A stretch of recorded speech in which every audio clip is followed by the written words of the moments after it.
At Thanksgiving dinner, my grandma leaned close, her hand trembling on mine, and whispered, "Leave now." I trusted her, and it saved my life. My name is Clara Jennings, and every year my family gathers at my parents' house for Thanksgiving. It's supposed to be a warm holiday, but for me it's always been a test. The moment I stepped inside, I felt the air tighten. Conversations slowed, eyes flicked toward me, and then everyone pretended nothing had happened. We sat around the long table, plates crowded with food, but the tension was sharper than the carving knife. My father asked me about work, not with kindness, but like he was trying to catch me in a lie. My cousin Hannah leaned back in her chair, whispering something to my uncle and laughing under her breath. My mother kept her eyes on her plate, shoulders stiff, as if she was scared to look up. I tried to eat quietly, to ignore the undercurrent buzzing through the room, but it was impossible. Every word spoken carried a hidden meaning. Every glance felt loaded. It was as though the entire table was waiting for something, and that something had to do with me. Then I felt it, a hand covering mine, gentle but firm.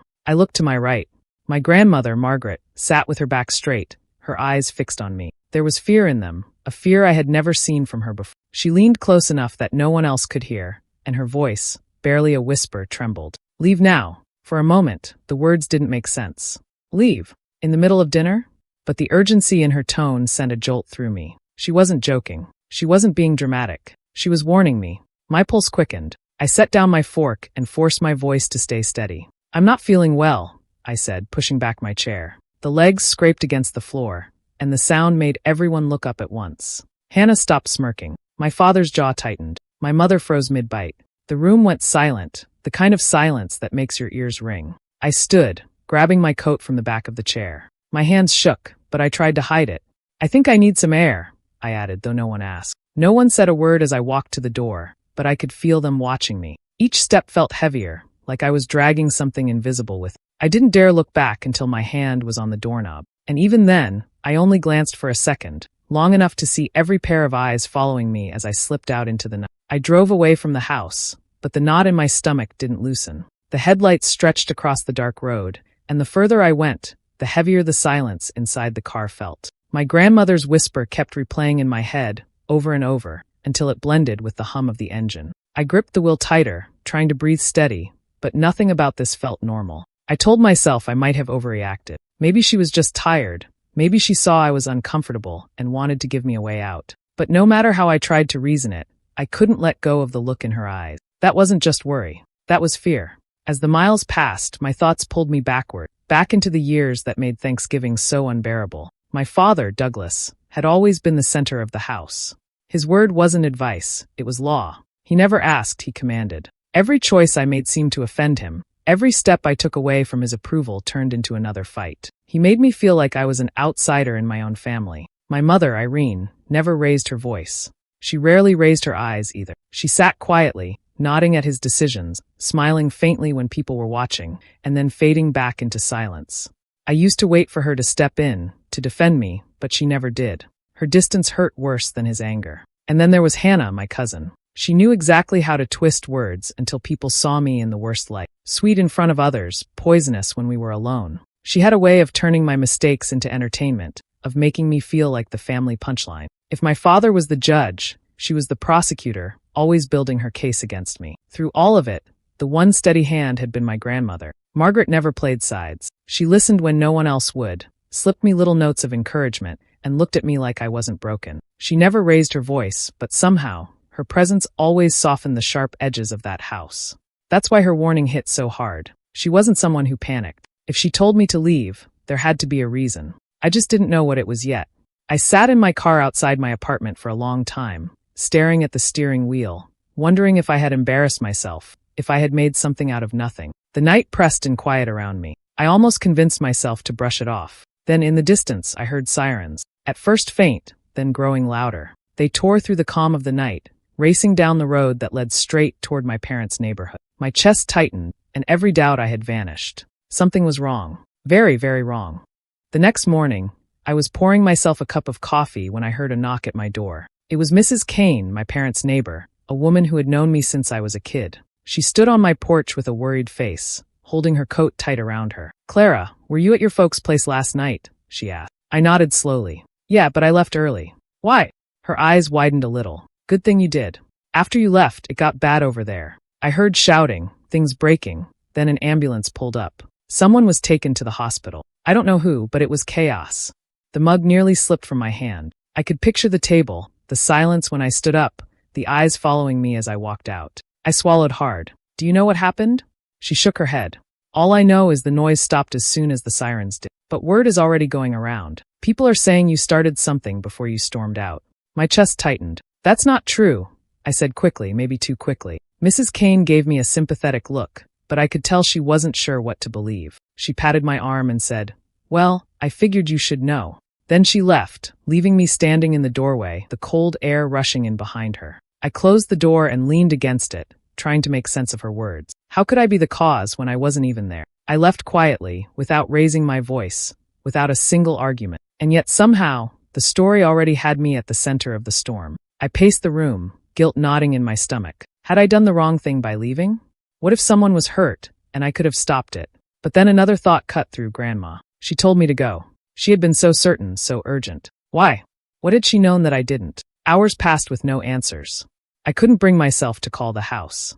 Every time I reached for my phone, I froze, afraid of who might pick up, afraid of what I might hear. Then, close to midnight, my phone buzzed. It was Grandma. She never called that late, and the sight of her name made my heart lurch.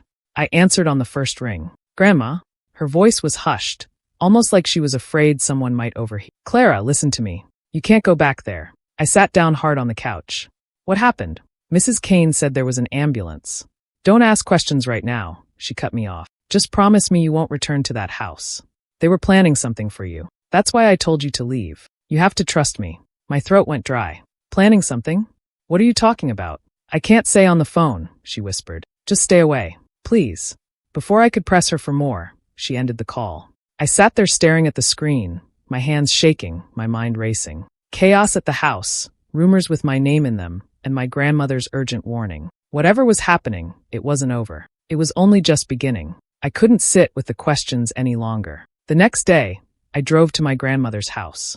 Her small white cottage sat at the end of a quiet street, the curtains drawn tight. When she opened the door, her eyes darted up and down the road before she let me in, as if she was making sure no one had followed me. Inside, the living room smelled faintly of lavender. She motioned for me to sit, but her hands kept fidgeting. I'd never seen her like that before. My voice came out sharper than I meant. Grandma, I need you to tell me what's going on. Last night you said they were planning something. What did you mean? She sat down across from me, her shoulders sinking. For a moment she just looked at me, and then she said, Clara, I wasn't guessing. I heard them. Your father and Hannah. My stomach dropped. Heard them say what? She hesitated, pressing her hands together, then spoke slowly. They were talking in the study while everyone else was in the kitchen. They didn't know I was near the door. Douglas was telling Hannah that tonight would be the perfect chance. They planned to accuse you of stealing from the trust fund your grandfather left behind. I shook my head, the words heavy in my ears. That doesn't make sense. Why would they? They want you cut out completely, she said firmly. Douglas kept saying you were unfit and reckless, that you'd waste the money. Hannah agreed with him, but she was smiling the whole time. They weren't just talking about money, Clara. They wanted to humiliate you in front of everyone, to make sure no one would take your side when they cut you out. I stared at her, my chest tightening. So the whole dinner, it was a setup? Yes, she whispered. That's why I told you to leave. It wasn't just an argument waiting to happen. They were ready. Douglas said he had papers, statements, proof. I don't know how, but he meant to corner you at that table, make you look guilty before you could defend yourself. My hands clenched in my lap. Betrayal hit harder than anger. My father had spent years controlling me, but this was different. This was him deciding to erase me from the family altogether. And Hannah, she had always enjoyed making me small, but now I saw it clearly. She wanted what wasn't hers, and she was willing to help destroy me to get it. Grandma leaned forward and took my hand. You weren't safe in that house. That's why I had to warn you. They weren't just trying to hurt your feelings, Clara. They were trying to ruin your life. Her words sank in, sharp and cold. The whisper at the dinner table hadn't been about drama or tension. It had been about survival. If I had stayed, I would have walked straight into their trap. The days after talking with Grandma were heavy. I couldn't sleep, and when I did, I dreamed of sitting back at that table, every eye on me, waiting for the trap to spring. I kept telling myself it couldn't be true, that my own father wouldn't go that far. But the look on Grandma's face, the fear in her voice, wouldn't let me brush it away. I went digging. I needed to see for myself. At first, it was little things, odd letters that had come in the mail months earlier, bank statements addressed to me, but never opened because my father insisted on handling family matters. Then Grandma brought me an envelope she had taken from the study before Thanksgiving night. Inside were copies of account transfers with my name typed neatly at the bottom, like I had signed them. The signatures looked like mine, but I knew I had never touched those papers. My chest tightened as I flipped through page after page showing money drained from the trust fund. My father's handwriting was nowhere to be seen, but Hannah's neat printing filled the margins, notes about dates and amounts. They had forged everything, and it was detailed enough to look real. I dropped the papers on the table, my hands shaking. They wanted to make me the thief. Grandma nodded grimly. Yes. If you hadn't left that dinner, they would have put these in front of everyone. By the time you stood up for yourself, the damage would have been done. I thought about my mother then. Irene, sitting silent at the table, never daring to look at me. She must have known something. She always knew when my father was up to something, even if she never said it out loud. The realization cut deep. She had stayed quiet, letting him tear me apart rather than risk his anger. The betrayal settled over me like a weight I couldn't shake. My father, my cousin, even my mother in her silence, they had chosen to stand against me. It was like the ground had been pulled out from under my feet. For years I had wanted their approval, their acceptance, and now I saw clearly. They didn't want me in the family at all. I can't fight them, I whispered, my throat tight. He has control of everything. And Hannah, she's smarter than people think. They'll twist this until no one believes me. Grandma reached across the table and gripped my hand. Her voice was steady, stronger than I had ever heard it. Don't you dare fall apart now. They want you broken, Clara. That's their game. But you're not broken. You're sharper than they realize, and you have the truth. If we move carefully, you can turn this on them. Her certainty startled me. I stared at her, the papers spread out like evidence of my family's lies, and felt something stir under the grief and anger. They had set me up, but Grandma was right. I didn't have to let them win. I knew if I wanted to survive this, I needed more than anger. I needed proof. Grandma agreed to help me, though I could see the worry in her eyes. One afternoon, while my parents were out, she led me into my father's study. The room smelled of old books and aftershave, everything lined up too neatly. She moved with practiced steps, opening drawers like she had done it before, and pointed me toward the bottom cabinet. My hands shook as I pulled out a stack of folders. Inside were bank statements, neat rows of numbers with my name stamped across them. But the dates didn't match anything I had ever signed. Transfers, withdrawals, large sums moved to accounts I didn't recognize. Each page carried the weight of accusation, yet none of it was mine. Grandma watched me closely. This is what they planned to use, she said softly. But look at the details. The signatures are too clean, the timing too perfect. I swallowed hard and kept digging. At the very back of the drawer was a receipt folder. My father never saved receipts, which made the bundle strained. Flipping through them, I saw bills for expensive clothes, spa treatments,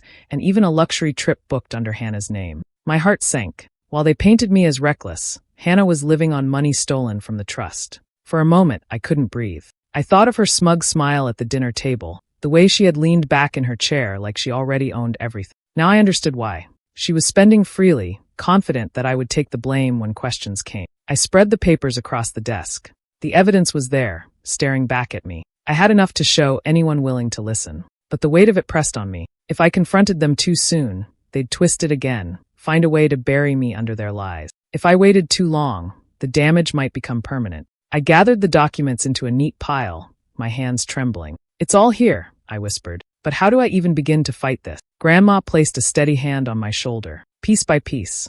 Don't rush. Let them think they still have control while you prepare. The truth will cut deeper if you use it at the right time. Her words made sense, but inside, I was unraveling. Every page reminded me that my own family had chosen to betray me. The rage burned hot, but the heartbreak was worse. These were the people I had once trusted with everything, the people I had wanted to believe loved me. As I packed the papers into a folder, I felt the fight building inside me, even as tears blurred my vision. Rage and sorrow twisted together, but I held on to one thought.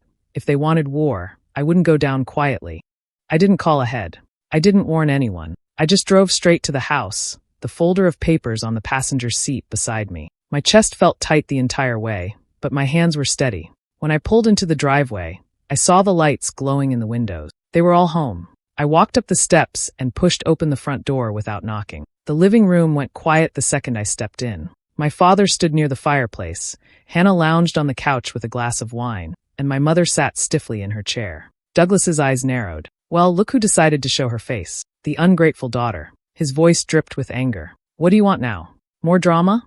Haven't you embarrassed us enough? I didn't answer right away.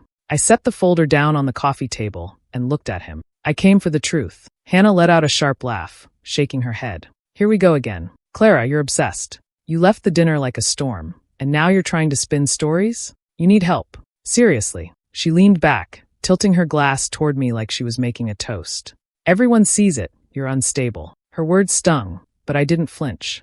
Instead, I opened the folder and pulled out the bank statement. I spread them across the table, the papers sliding out in a messy line. Unstable doesn't explain forged signatures, I said coldly. Unstable doesn't explain Hannah's shopping sprees paid for with money from the trust. The room froze. My father's face flushed red. That's nonsense, he barked. You don't know what you're talking about. Those are family matters, private. You've always been reckless, Clara. And now you're making accusations without proof. I pointed at the receipts with Hannah's name printed on them. This is proof. Do you want me to read the dates out loud? They line up exactly with the withdrawals under my name. Hannah's smirk faltered, but she quickly put on a wounded expression, her voice trembling. She's making this up. Uncle Doug, don't let her do this to us. She's jealous because she's always been the outsider. She pressed her hand dramatically to her chest, her eyes shining with fake tears. I would never do something like this. The air felt heavy, the silence stretching between us. Then, unexpectedly, my mother's voice cut through. It was soft but clear. Stop. All eyes turned to her. Irene's hands were shaking in her lap, but she lifted her gaze at last. Her face was pale, her lips tight. She's telling the truth. Douglas snapped his head toward her. What did you just say? Her voice wavered, but she didn't look away. I knew. I didn't say anything because I was afraid of you. But Clara is right. Those papers, they aren't hers. The room seemed to tilt. For the first time, the power shifted. My father's rage, Hannah's act, all of it cracked under the weight of my mother's quiet confession. I stood taller, the evidence in front of me, and knew this battle was no longer just mine. The moment my mother's words left her lips, the room broke apart. My father's face twisted with rage, the veins in his neck standing out. He slammed his fist against the fireplace mantel so hard a picture frame rattled. You dare stand against me? He roared, his voice shaking the wall. After everything I've built for this family, you take her side? She's a liar, a parasite. She doesn't deserve a cent. I didn't move. The papers were still spread across the table, and they spoke louder than his shouting. His anger no longer scared me. It only showed how much control he was losing. Hannah jumped to her feet, her face pale. She clutched her bag and tried to make for the door, muttering, I don't have to sit here and listen to this. But she didn't get far. My uncle, who had been silent until then, stepped into her path. His eyes flicked to the receipts in front of me and then back at her. You're not going anywhere, he said firmly. Not until this is sorted out. Hannah froze, her confidence draining away. Her hands shook as she hugged her bag closer, like she could hide behind it. The rest of the family, who had gathered in the living room to watch the storm unfold, murmured among themselves. I caught words like proof and fraud passing through the crowd. One aunt leaned closer to another and whispered, It's all right there in black and white. The tide was turning. For once, they weren't looking at me with suspicion. They were looking at Douglas and Hannah. My father shouted again, this time at everyone. You're fools. All of you. She's twisting this, you can't see it? She's always been trouble. Always undermining me. But his voice cracked, and the power he had always carried with him seemed to falter. His fury made him look smaller, weaker, like a man who realized the ground under him was crumbling. Then Grandma rose from her chair. She walked slowly to my side and placed a steady hand on my shoulder. Her presence filled the room in a way that silenced the whispers. Her voice was calm, but it cut through the chaos. Clara is telling the truth, she said. I heard them planning it myself, and now we have the evidence to prove it. No one can deny what's right in front of us. I felt the strength of her words settle over me. For years, I had felt alone in that house, but not in that moment. She stood with me, unshaken, while the rest of the family finally saw the truth. The room no longer belonged to Douglas or Hannah. Their plans were laid bare, their lies exposed. And for the first time, the weight of their betrayal began to shift off my shoulders. I wasn't standing there as their victim anymore. I was standing there with the truth on my side and Grandma beside me, making sure I wouldn't fall. The morning after the confrontation, I gathered every piece of paper and drove straight to a lawyer's office. My hands trembled as I slid the folder across the desk, but the lawyer's sharp eyes scanned the pages carefully. After a long silence, he looked up at me and said, This is more than enough to build a case. With his guidance, I filed reports.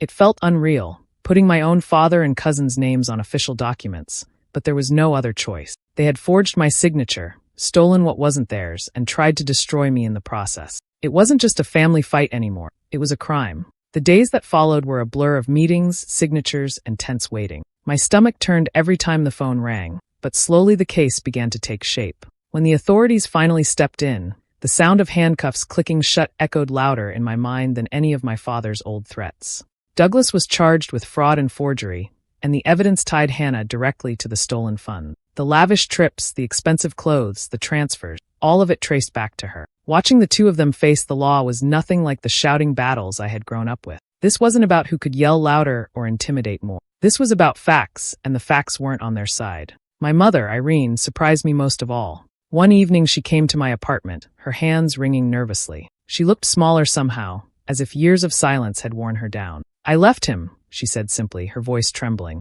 "I couldn't live in that fear anymore. I should have stood up sooner, for you, for myself, but I was too scared. I didn't know what to say at first. Part of me wanted to be angry, to remind her how many years I had needed her to speak up. But when I saw the tears running down her face, I realized she was finally breaking free too. It wasn't forgiveness yet, but it was a beginning. When the court ruled, the trust was returned to its rightful place. My name was cleared, and for the first time in months, I could breathe without the weight of lies pressing down on me. My father and Hannah faced consequences they couldn't twist their way out of. Their power, their control, it all crumbled under the truth they thought they could bury. Standing outside the courthouse, I felt a quiet strength settle over me. For so long, I had been the family scapegoat, the one they thought they could silence. But now, I wasn't just surviving their betrayal, I was free of it. The future stretched out, uncertain but mine to claim. I had my independence back, my name untangled from their schemes. And for the first time, I felt ready to live without their shadows following me. The following year, Thanksgiving felt completely different. My own dining table was smaller than the one I grew up around, but the space felt warmer. The kitchen carried the smell of roasted turkey and fresh bread, and soft music played in the background. For the first time in a long while, the holiday didn't feel like a performance. It felt like home. Grandma sat at the head of the table, her eyes shining as she helped herself to mashed potatoes. My mother sat beside her, calmer than I had ever seen her. She no longer had to glance over her shoulder or measure every word in fear. A few cousins who had stood by me joined us too, their laughter filling the room in a way I never thought possible. We ate slowly, talking about ordinary things, the weather, work, even silly memories that made us laugh until our sides hurt. But beneath the light conversation, there was something deeper. Every smile, every clink of a glass carried a sense of relief. We weren't just eating a holiday meal, we were mending wounds. At one point, I caught Grandma watching me. She didn't say anything, but her look told me she was proud. I thought back to that night a year ago, to her hand gripping mine under the heavy silence of the old dining room. She had been the only one brave enough to save me from what was waiting. If I hadn't listened, I knew exactly how my life would have turned out, and it wouldn't have been this. After dessert, we lingered at the table, no one rushing to leave. My mother reached over and squeezed my hand, her face soft but serious. "Thank you for not giving up on me," she whispered. I swallowed hard, unable to answer right away, but I squeezed back. It wasn't perfect between us yet, but it was better. We were both free, and that was a start. As the night wound down, I stood by the window and looked out at the quiet street. The memory of the old house and everything that happened there flickered in my mind, sharp and painful. But instead of fear, I felt strength. That betrayal had nearly broken me, yet it had also pushed me to take back my life. I turned toward the laughter behind me, toward the family I still had, and the peace we were building. And in that moment, I remembered the words that had changed everything. I'll never forget the sound of her voice in that moment. "Leave now." Do you think Clara made the right choice by walking away from her family's betrayal, or should she have tried to forgive them and start over? I'd love to hear your thoughts in the comments. And if you want more stories like this, don't forget to subscribe.